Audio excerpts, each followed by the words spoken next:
Let's begin. Today, we're going to discuss Chapter 3, Section 3, the multiplication of whole numbers.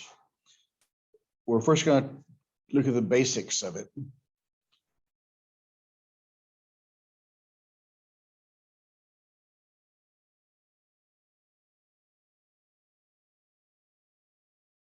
Question you have is, what is multiplication?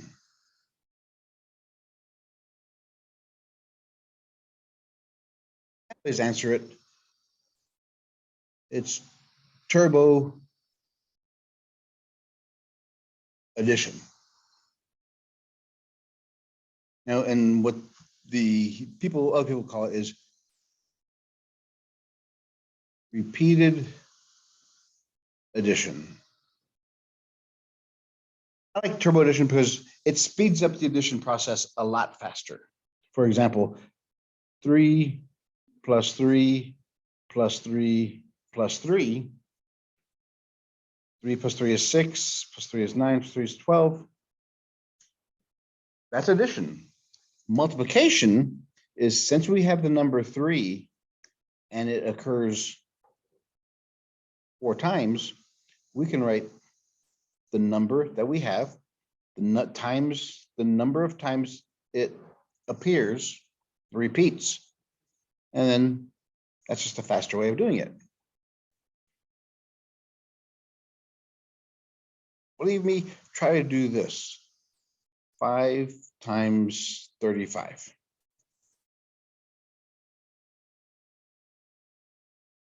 So what that means is we can either write the number 5 35 times and add them all together, or you can write the number 35 and add them together. It's still going to give us a lot of work.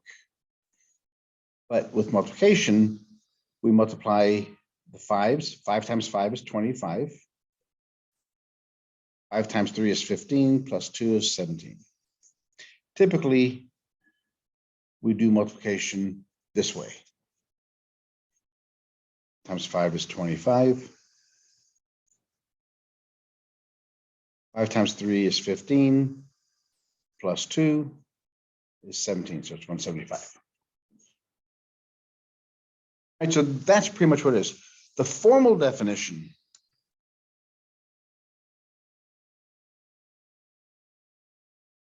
of multiplication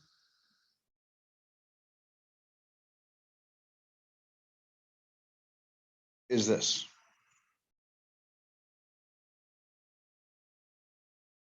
Any whole number, A, and natural number, N, whole numbers are everything starts at 0 and goes on from there to infinity. Natural numbers are simply the positive counting numbers. For any whole number A and any natural number N, we have A times N is equal to A plus dot, dot, dot. We add them N times. That's the formal definition of multiplication of whole numbers. Note, multiplication is the only operation in mathematics that doesn't have to be there to be there. In other words, we can have A times B, A dot B, AB, or AB. I mean, all 4 of these mean the same thing. It's A times B. It's just written different ways. So in other words, there's a symbol, there's no symbol there. Now, where these came from, this symbol here and this symbol here were invented, just think about 500, 600 years ago in England. Well, in Europe, I should say.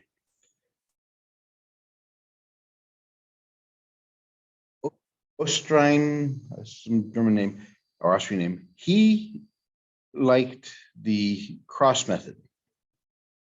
But another guy named Gottlieb von Leibniz, the guy who really invented calculus, said, no, that could be confused with the letter X. So he preferred the dot method. So that's the history of it. So it's been around for a while. Another way of representing multiplication is through the rectangular array area model.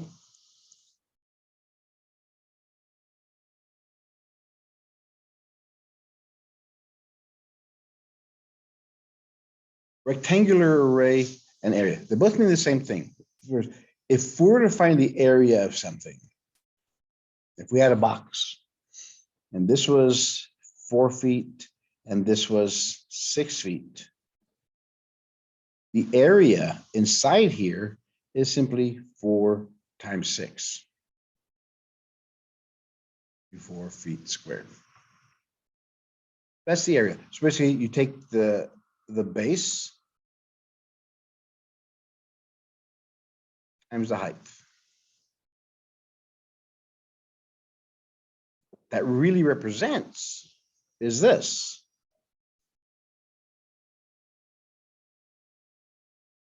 What this number here says is we have 6 rows. 1, 2, 3, 4, 5, 6. That's this number here. That's 6. We have 6 rows. This number down here says we have 4 columns.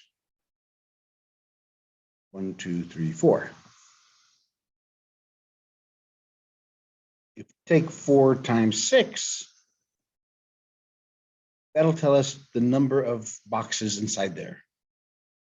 1, 2, 3, 4, 5, 6, 7, 8, 9, 10, 11, 12, 13, 14, 15, 16, 17, 18, 19, 20, 21, 22, 23, 24.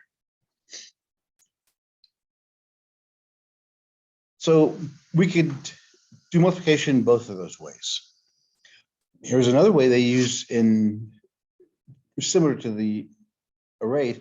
So we had number 23 times 4. The way they teach this in Japan is the number 23 is you have 2 columns there, or 2 sticks. Number 3 means you have 3 sticks.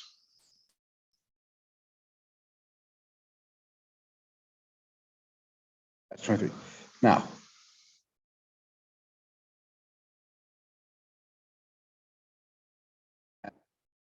or horizontal sticks, that's this number. So the 2, the 3. So the answer to this is you count each of these intersections. 1, 2, 3, 4, 5, 6, 7, 8, 9, 10, 11, 12.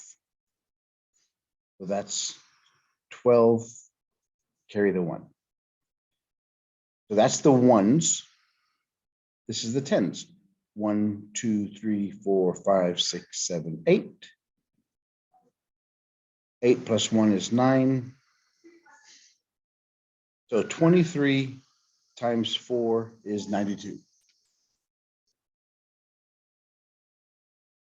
So that's the way they do it in Europe. This is the sticks, that's the boxes, that's the area method. Yeah, so that's the rectangular and area method. Another method is called the Cartesian product.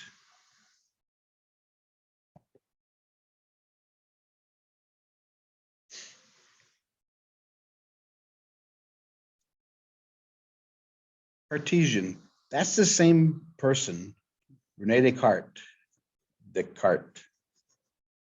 He invented the XY system.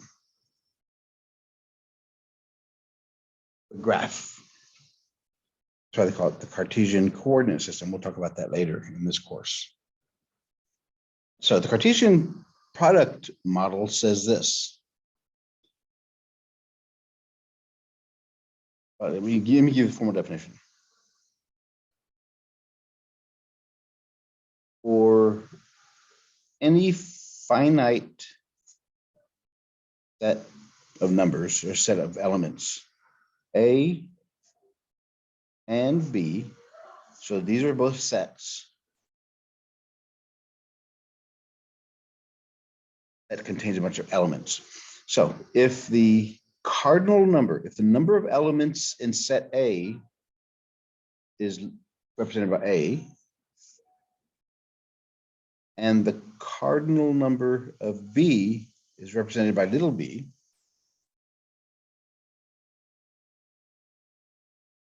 then A times B is the same thing as the cardinal number of these two numbers, all the elements of the two sets combined. So Fusion says if set A has so many elements, set B has that many elements, if I multiply the number of elements together, that's what the product is of those two sets. So for example, this set A is consisting of A, B, C, the letters A, B, C. Set B is represented by the numbers 1, 2. How many different ways can I combine them? Let's see. So the cardinal number of A means it has 1, 2, 3 elements inside there. The cardinal number of B is 1, 2. That means it has 2 numbers in it.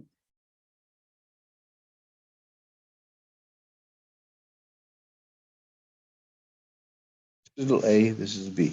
So A times B is equal to 3 times 2, which is 6.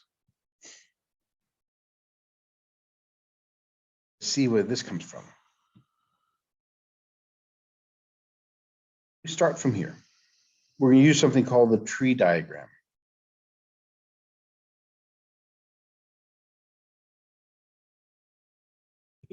Let's find the A. So I can pick an A.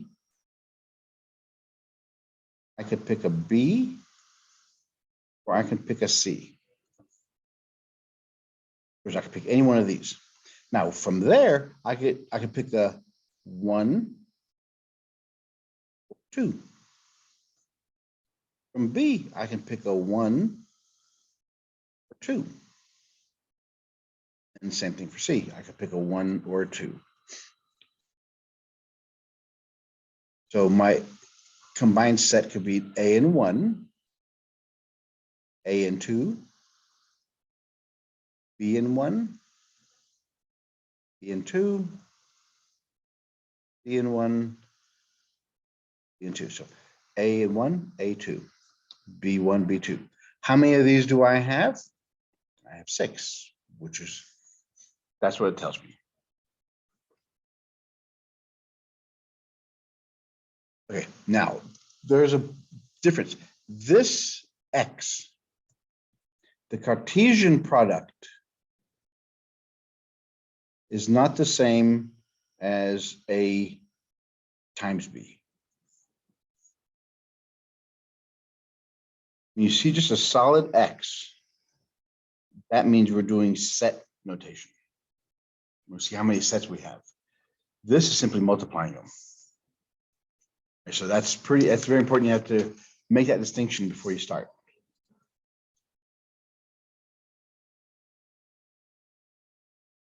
Let's look at the properties. Multiplication.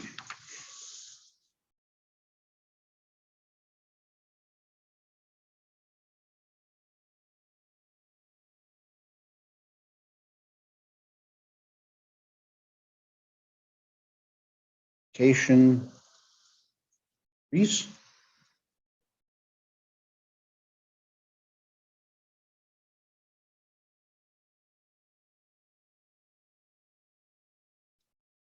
Begin with a theorem.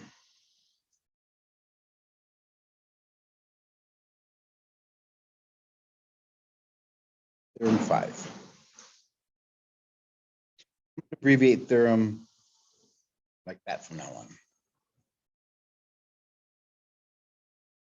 Theorem are the properties.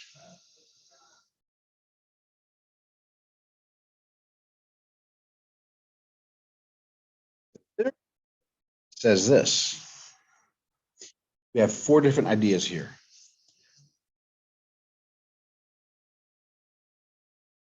The closure property of multiplication of whole numbers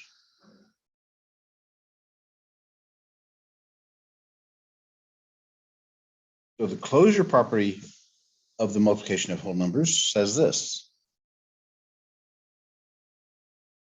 For any whole numbers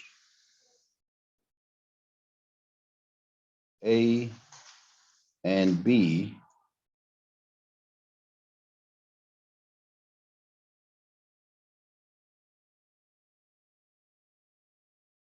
product of A times B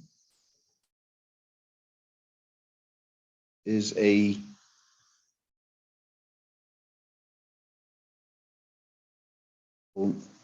unique whole number.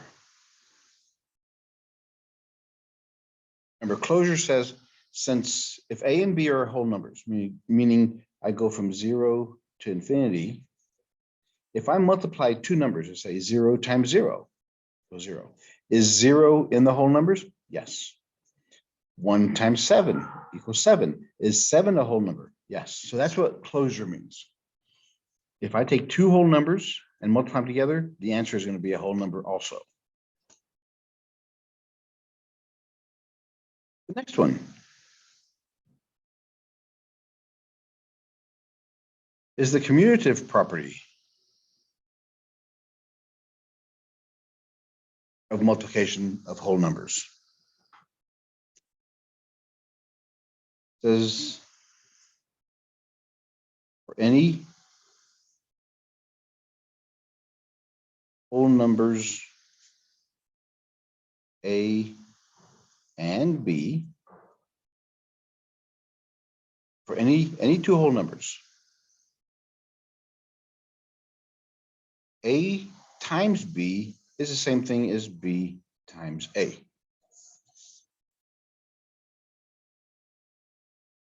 3 times 5 is the same thing as 5 times 3. They both equal 15. So that's the commutative. To commute means to move. So this one has to do with moving the numbers around. I can move them however I want to.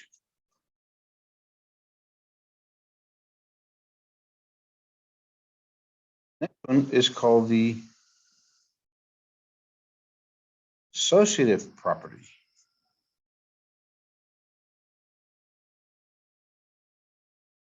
The associative property deals with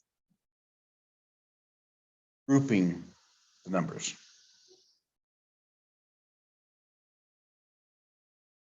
So this one says for any whole numbers A, B, and C, for any whole numbers A, B, and C, A times B times C equals A times B times C. That's true.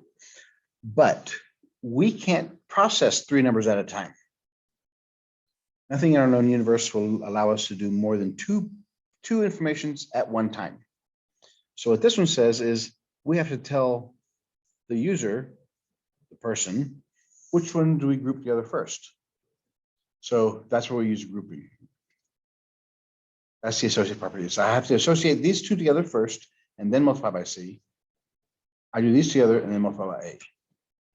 So let's see. 3 times 4 times 5 equals 3, 4 times 5.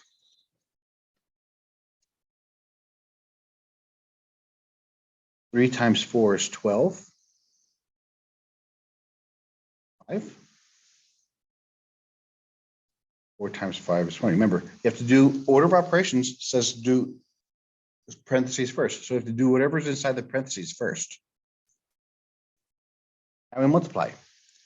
5 times 2 is 10, carry the 1. 5 times 1 is 5, plus 1 is 60. 3 times 2 is 6, with a 0 at the end. So you see, the beauty of this property is, if I have a series of numbers, I could group together the numbers that are much easier for me to work with. So that's the associative property.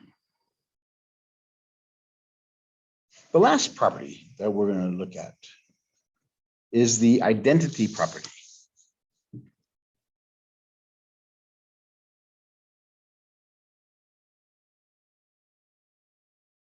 Identity property. Multiplication of whole numbers, of course.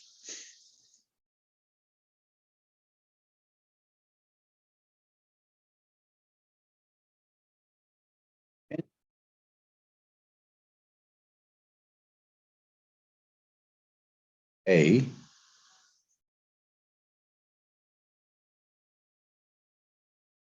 there is a,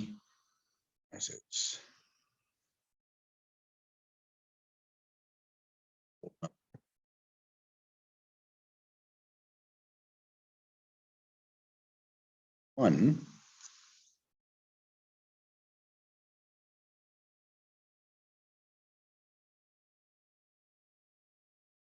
such that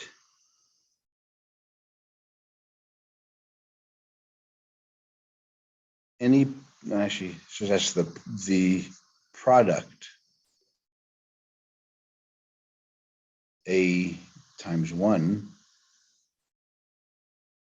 So any number times 1 is itself. That's the identity property. A times 1 equals A. 7 times 1 equals 7.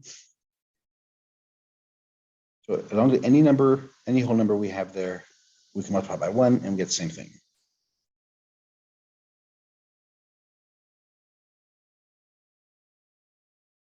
Actually, there is no property.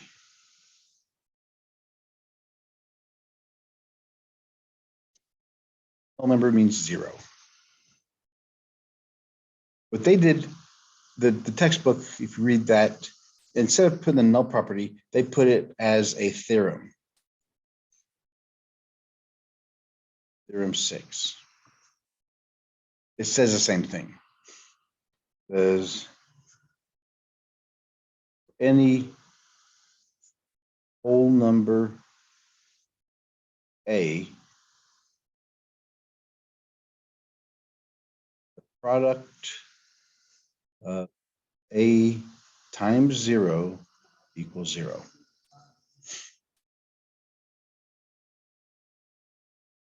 A times 0 equals 0. The same thing as 0 times A. It also equals 0. Those are the big properties.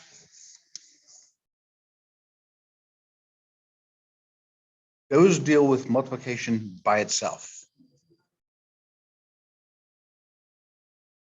The last one is called the distributive property.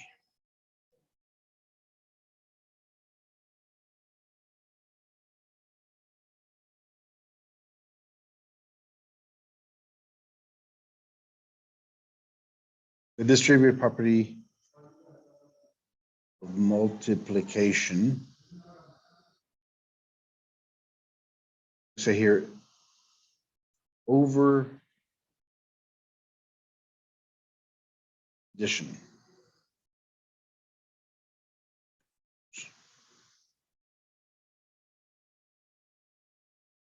We could do the same thing with subtraction, but here we'll look at the first one we're going to look at with respect to addition. What the distributive property does, it takes both multiplication and addition and puts it in the same rule.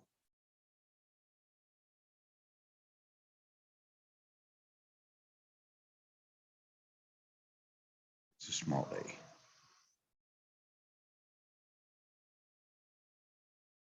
Any whole numbers a, x, and y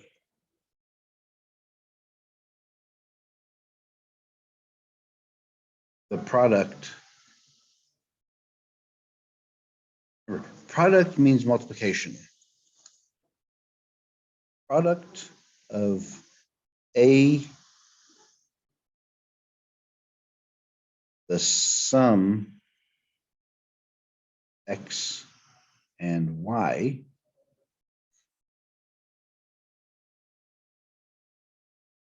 is simply the sum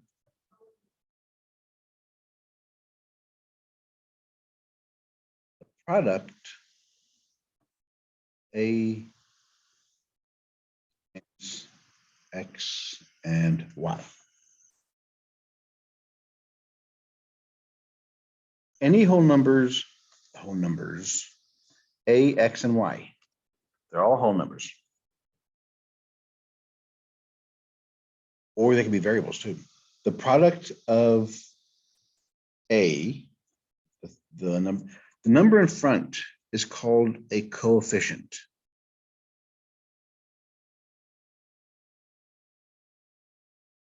Product of the coefficient a and the sum of x and y. So a times x plus y is equal to, is simply the sum, the addition, because that's what that sign is, of the products of a times x and a times y. So what this is doing is you're distributing. You're taking a times x gives you ax. Positive times positive is a positive. Then we take a times y. We have it. That's the distributive property of multiplication over addition of whole numbers.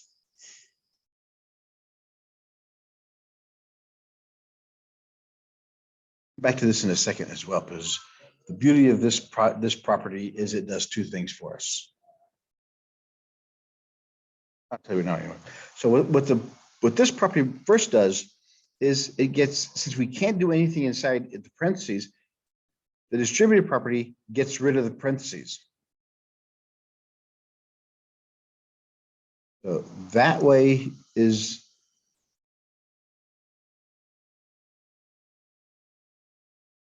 that's distributivity. If you're going from here to here, there's no from parentheses to no parentheses, you use distributivity to get rid of those. Now, we can also have to be able to go backwards. Ax plus ay, we can also go back this way. We can go from here to here. What do they both have in common? They both have an a. If you take out the a, what do you have left? X plus y. So if I take out the a's, all I have left is x plus y. So that goes in parentheses. That's called factoring. That's why it's such a powerful tool.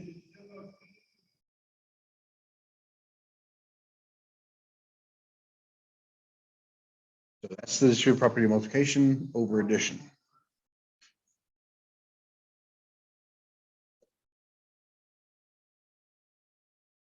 So that's the addition one. We do the same thing with subtraction.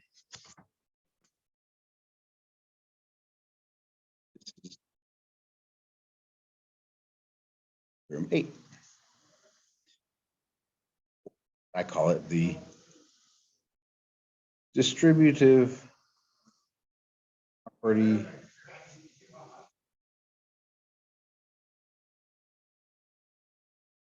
multiplication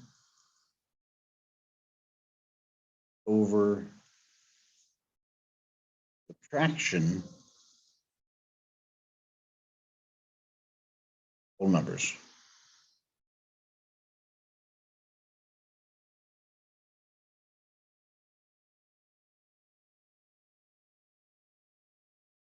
The conditions are the same. Any whole numbers A, B, and C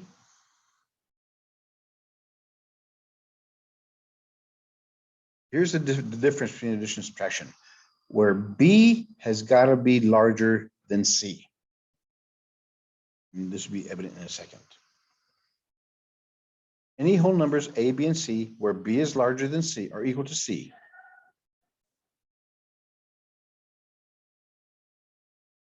A times B minus C is equal to AB. Positive times negative is a negative.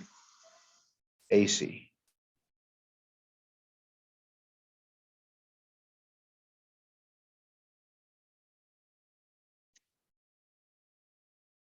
Why is B have to be greater than C? If B is less than C, then we're going to have a negative answer here, which will make the answer change signs, which is a whole different issue in itself. So let's look at the examples of those. AB plus C is equal to AB plus AC. AB minus C is equal to AB minus AC. Do is check to see if they give us the same answers.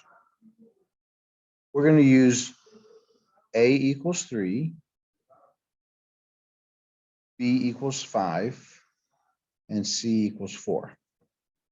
Because B has to be bigger than C.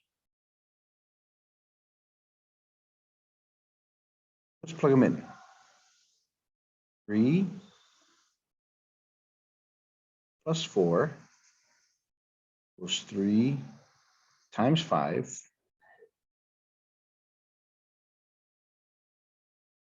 I multiply those. Let's work both sides.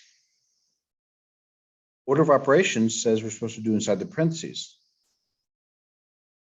5 plus 4 is 9.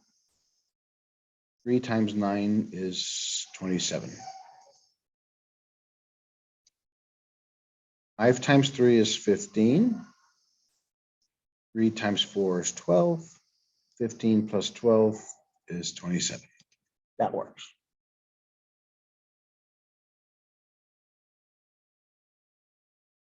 This is how you check theorems and things, but they always will work. It's decent here. 3 minus 4 is equal to 3 times 5. 3 times 4.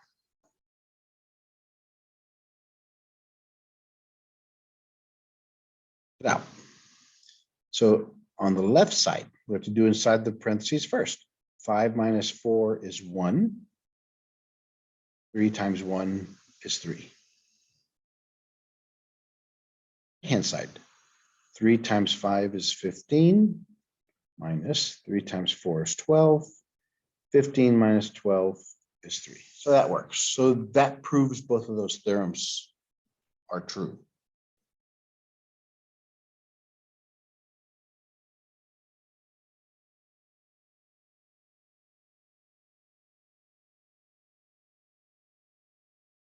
Let's use these properties in this next example. If I gave you, there's two questions. I gave you this equation.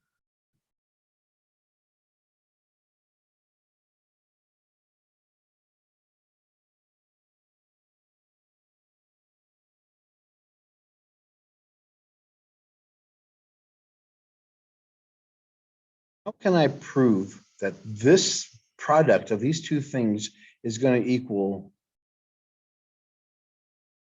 x times z plus x times w plus y times z plus y times w. How do I prove that these two are equal?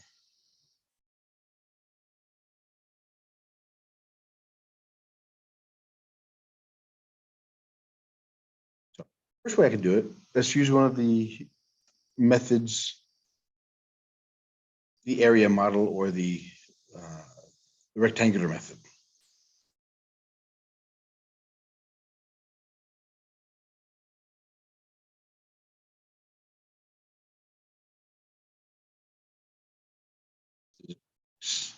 And this is y, this is z, this is w.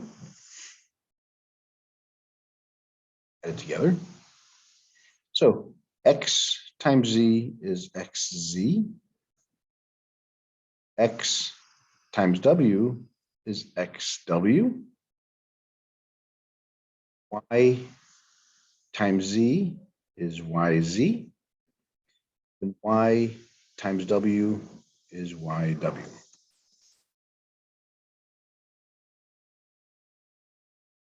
So the answer is if I add up all these together, xz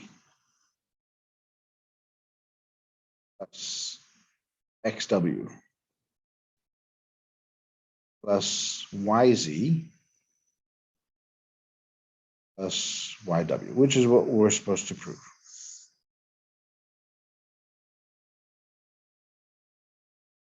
Now, without using a table, how would we prove that? X plus y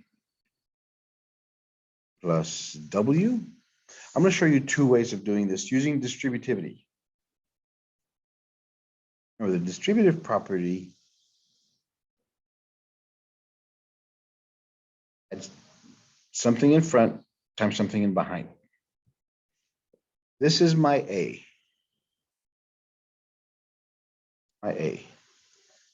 This is my B plus C.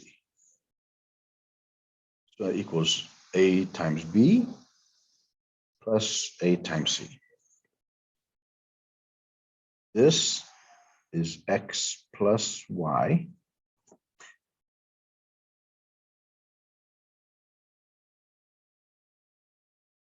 Which is the whole thing, X plus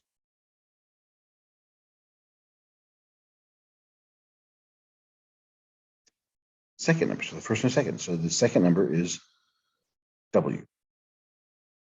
By Z and multiplied by W. Distribute. X times Z is XZ.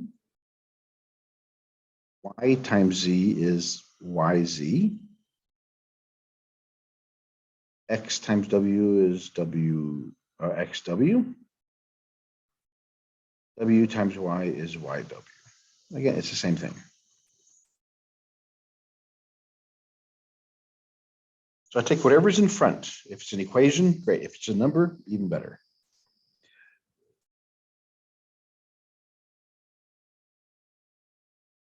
Another way of doing it, it's called the FOIL method. First, outer, inner, last. I have my two binomials, I have two terms each. What this thing says is I have to multiply everything in this first parenthesis times everything in the second parenthesis. So let's start with the x. X times y, x times z is xz. Positive times positive is a positive. X times w is xw. It's all for the first one, but I did them both. Now the second one. Positive times positive is a positive. Y times z is yz. Positive times positive gives me a positive. Y times w is yw, which is exactly what we're trying to prove.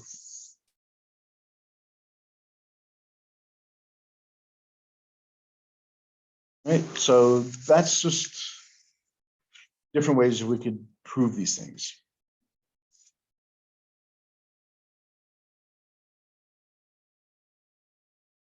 Right, so that's looking at multiplication in the basic form of turbo addition. Another thing we can use multiplication for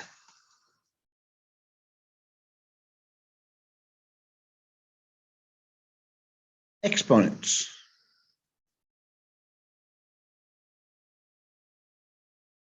Exponent is this top number here.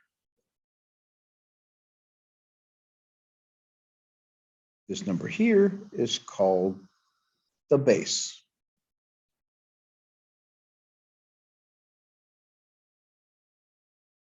What exponents do is defined this way.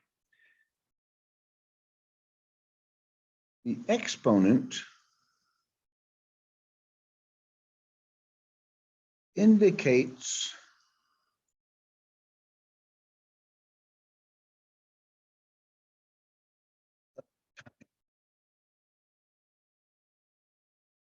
base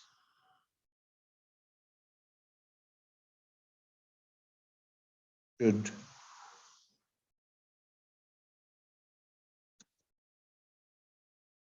to itself.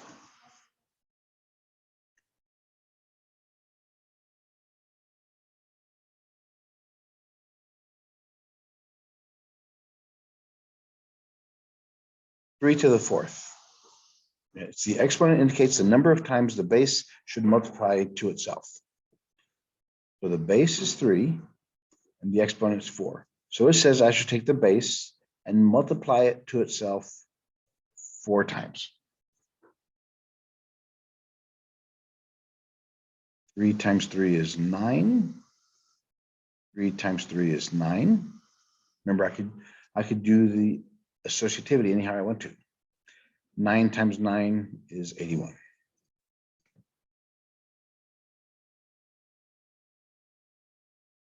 So that's what that says. Is a to the power n means a times a dot dot dot a n times. So a is multiplied to itself n times. That's what it tells you.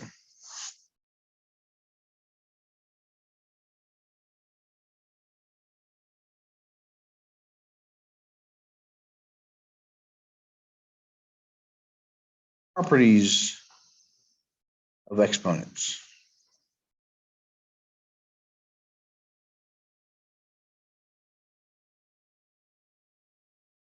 This one they call theorem 9.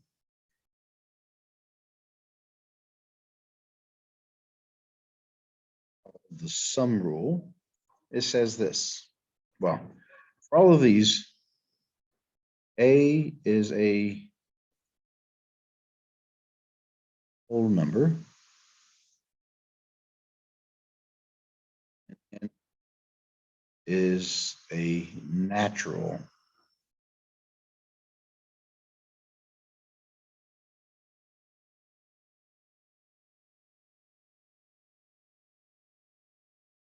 well, I guess natural, because right now we don't want to talk about that.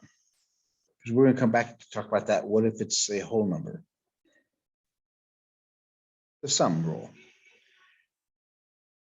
If I have two numbers that are raised to exponents, n and m,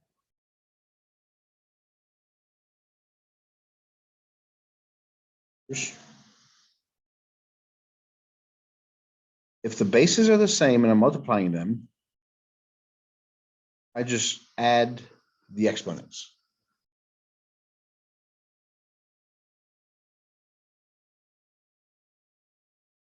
Multiplying two numbers that have exponents, if the same numbers are the base, just add the exponents.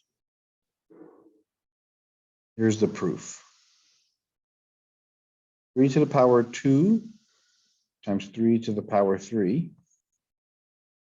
According to this rule, instead of the same bases, I add the exponents. I get 3 to the 5. Let's see how we get that. 3 to the power 2 means 3 times 3. It happens 2 times. 3 to the third means 3 times 3 times 3. They're all the same number, that's the base, and they occur 1, 2, 3, 4, 5. There's 5 times. That's that theorem. The next theorem.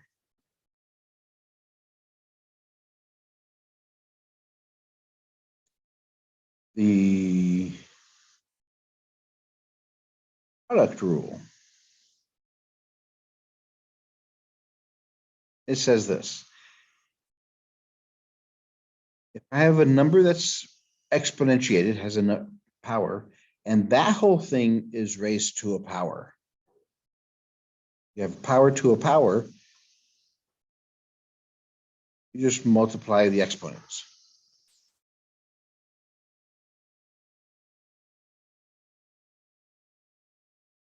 Three to the power 2 to the power 3. Power to a power you multiply equals 3 to the 6th.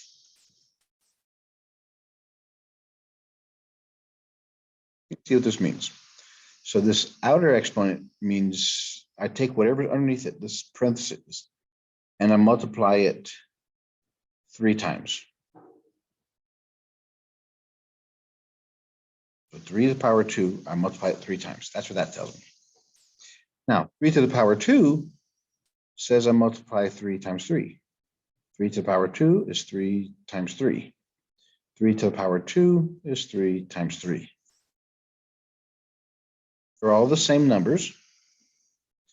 So the 1, 2, 3, 4, 5, 6. Since they occur 6 times, it's 3 to the power 6. Which is what I was trying to prove.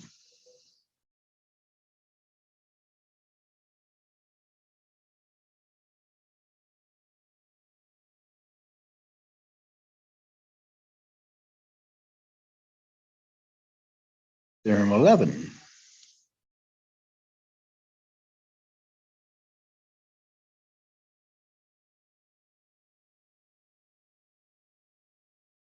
The common exponent rule.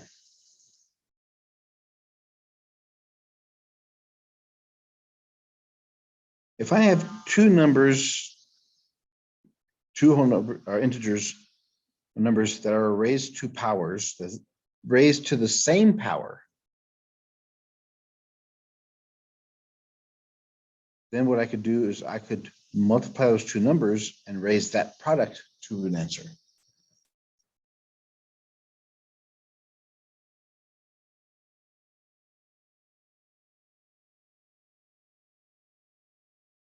Three to the power 3 times 4 to the power 3 is equal to 3 times 4 to the power 3, or 12 to the power 3. They have different bases, same exponents. So I take the bases, raise to the power. What does this mean? 3 times 3 times 3. This one means 4 times 4 times 4. Because of commutativity, I can move these numbers around. I could pair these guys off. 3 times 4 times 3 times 4 times 3 times 4. 3 times 4 is 12. 3 times 4 is 12. 3 times 4 is 12. The number 12, 3.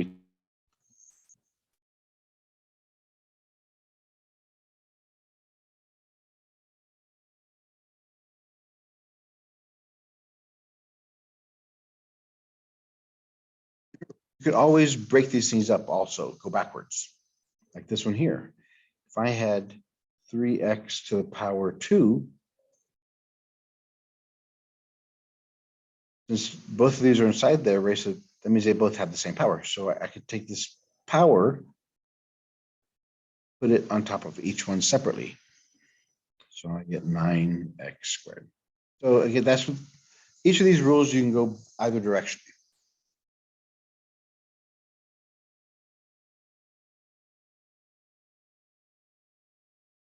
So that's if our exponents are natural numbers. This is a whole different set of rules if they're negative. But what happens if it's zero?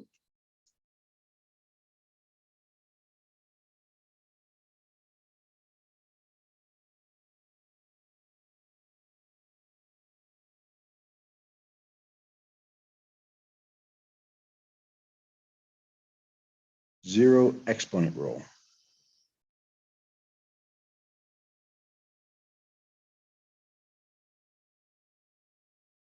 This is true for any number. The rule is this. Well, yeah. Anything, any number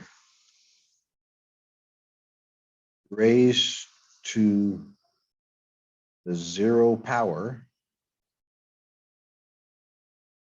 equals 1.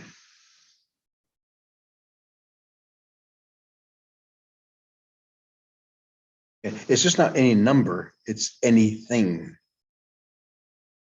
I can have 4x plus 2 raised to the power, that equals 1.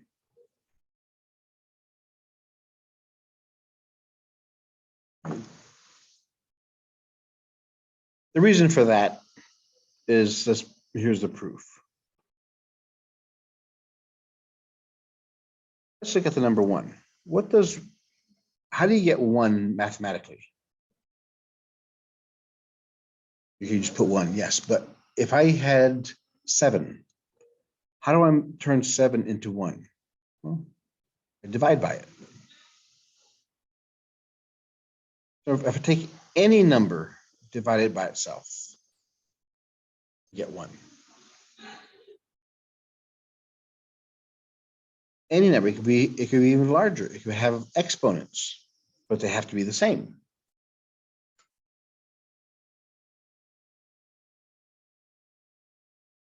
But the rule here says, since they're both the same top bottom, we can cancel them out. We get 1, but mathematically, whenever you divide the same bases, you subtract the exponents. N minus n is 0. So there's your proof.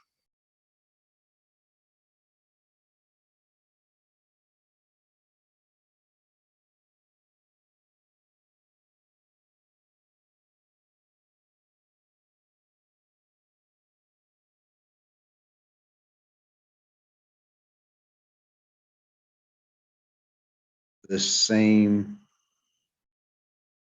base for these rules to count.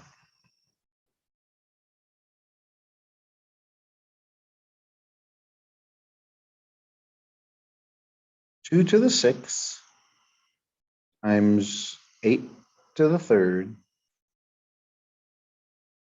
times 16 to the 5th. Write that as only one number to a power.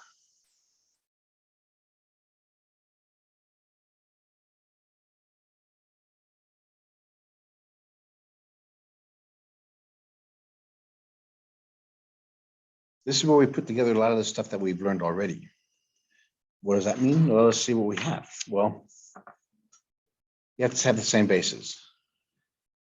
2 can't go any further. 8 can be broken down 2 times 4, which is 2 times 2. 1, 2, 3. So it's 2 times 2 times 2, or 2 to the 3rd power.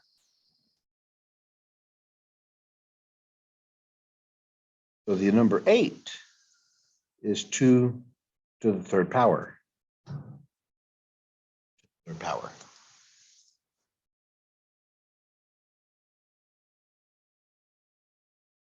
About 16. 16 is 2 times 8. Well, we know 8 is 2 times 2 times 2. So 16 is 2 times 2 times 2 times 2, or 2 to the 4th.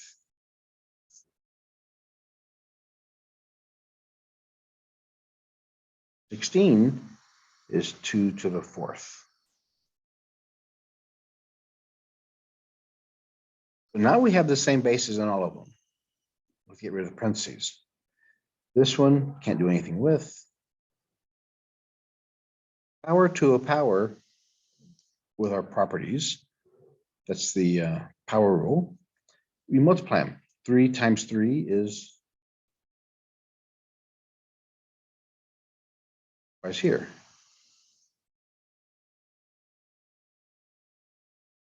Two to the 6, 2 to the 9 times 2 to the 20. Since all the bases are the same, we add the exponents.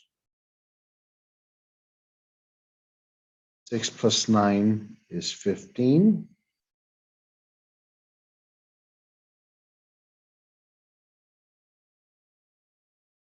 So there's my answer, 2 to the 35th power.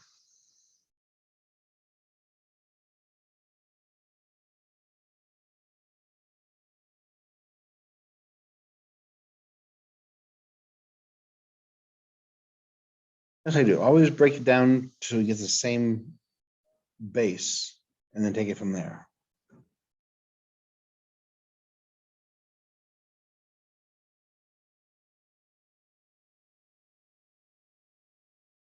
The next thing we're going to talk about, how would you teach this to your kids?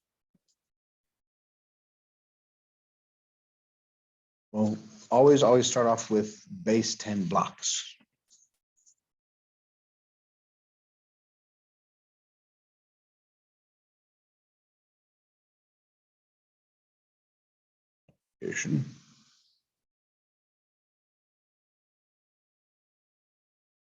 Algorithms, I mean, these are instructional sets, rules. 4 times 12. Well, we already know that if we multiply it 4 times 12, 4 times 2 is 8, 4 times 1 is 4. So this equals 48. But how do we teach our kids this? We're using base 10 blocks first.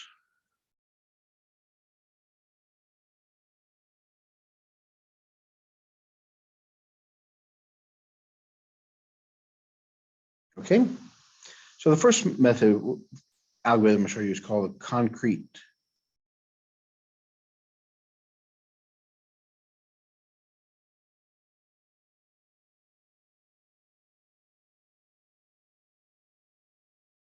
We look at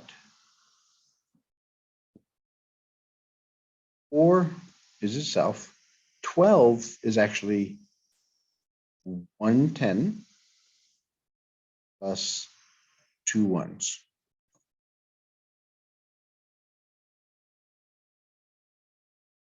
These are our blocks. This is of rows.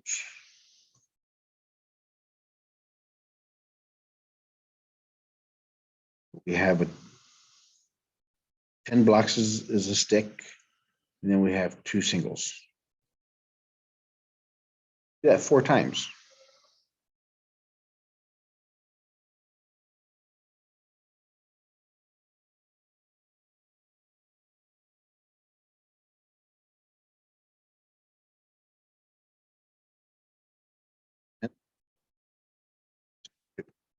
Happens 4 times.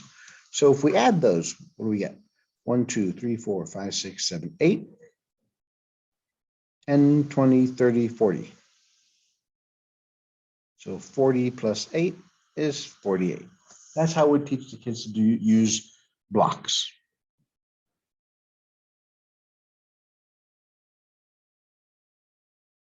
Similar to this is called the expanded model. They're all algorithms. We're doing the same equation, 4 times 12. Let's look at this. We have 4 times 12. This equals 10 plus 2. We have 4 tens,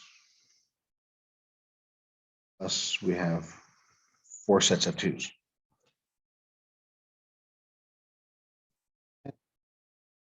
10, 10, 10, that equals 40. Pair of 2s, 2 pair of 2s, 3 pair of 2s, 4 pair of 2s. Put together.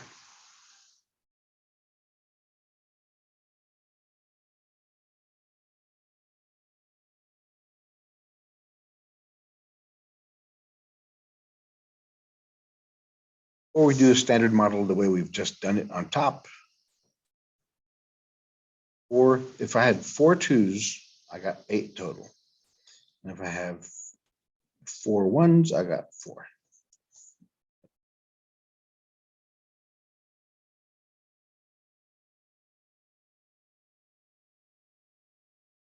Here's an example.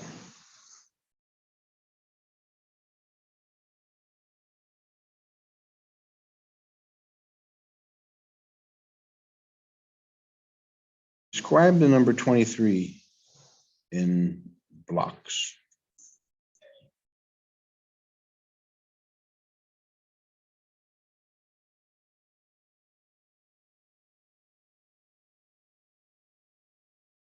So these are the 1s, these are the 10s. I have 2 10s and 3 1s.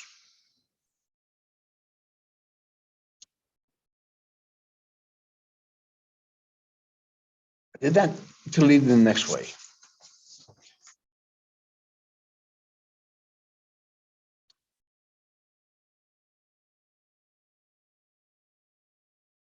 Multiply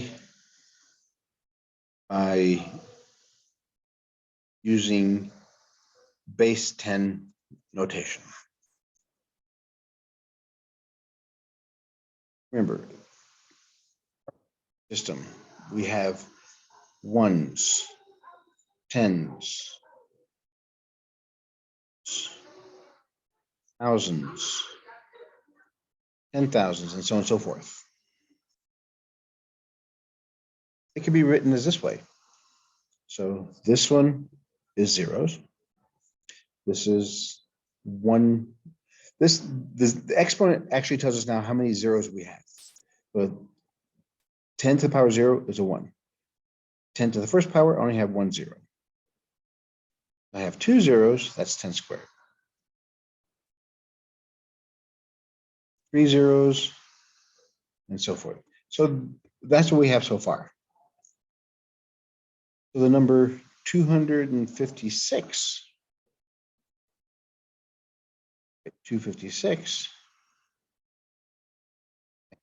2 times 10 to the second, plus 5 times 10 to the first, plus 6 times 10 to the 0.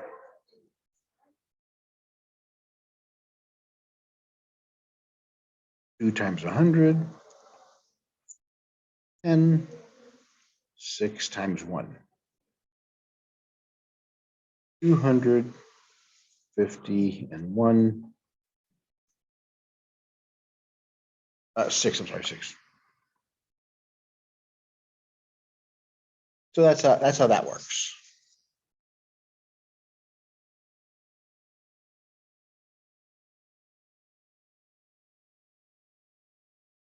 This leads us to a method now called partial products.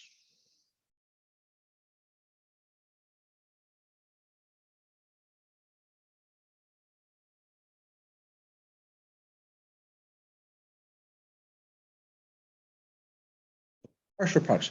What exactly are partial products?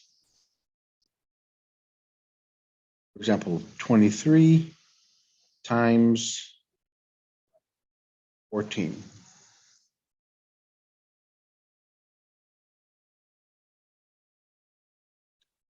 This 20 plus 3 and plus 4.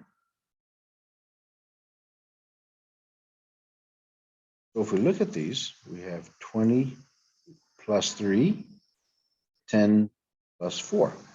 The same we did earlier. So we have 20 times 10 plus 20 times 4 plus 3 times 10 plus 3 times 4. 200 plus 80 plus 30 plus 12.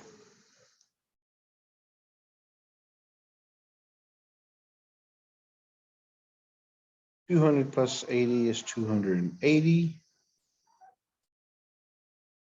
280 plus 30 is 310. 310 plus 12 is 322. So this is 322. So that's partial sums. Is you take each part of the number and multiply those individually.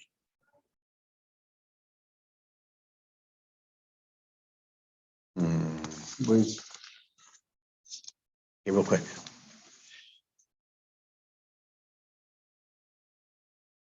The lattice method.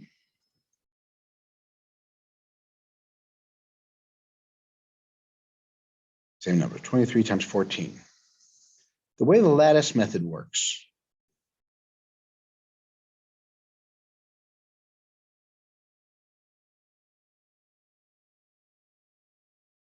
So 23, it's 2 and 3. The 14 is 1, 4. 2 times 1 is 2.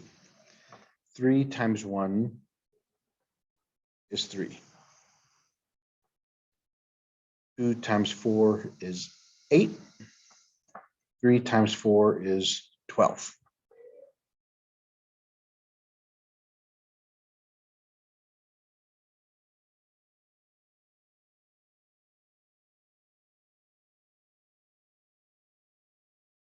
Get upside down. Second number goes on top, I'm sorry. Second number goes on top.